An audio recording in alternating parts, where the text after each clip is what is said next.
मित्रांनो, तुम्ही कधी विचार केलाय का की आपल्याला स्वप्न का पडतात? त्यामागचं कारण काय असतं?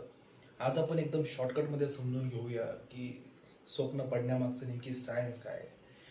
सगळ्यात महत्त्वाचं म्हणजे तुम्ही जेव्हा झोपता तेव्हा तुमचं जे ब्रेन आहे ते पूर्णपणे बंद झालेलं नसतं. ठीक आहे, तुमचं ब्रेन सतत ॲक्टिव्हच असतं. तर यामध्ये REM स्लीप नावाचा एक टप्पा असतो. यामध्येच आपला ब्रेन सगळ्यात जास्त ॲक्टिवेट राहतो आणि यामध्ये काय होतं, ब्रेन प्रोसेसिंग चालू असते आणि पुन्हा मग यापुढे जाऊन आपलं ड्रीम क्रिएशनचं एक पॅटर्न तयार होतं. तर ड्रीम क्रिएशनमध्ये काय होतं, तर आपल्या आठवणी, भावना, कल्पना वगैरे वगैरे या सर्व गोष्टी एकत्र येतात आणि आपलं ड्रीम बनतं.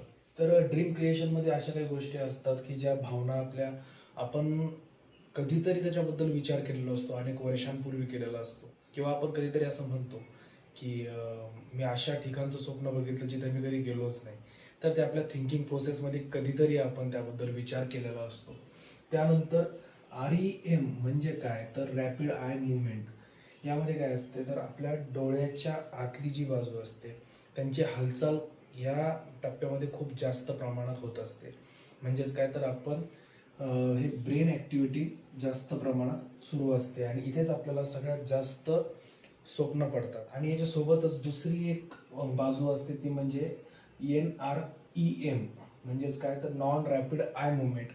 हा आपल्या झोपेसाठी सगळ्यात महत्त्वाचा भाग असतो, कारण याच्यामध्ये आपल्याला एकदम रिलॅक्स झोप लागते.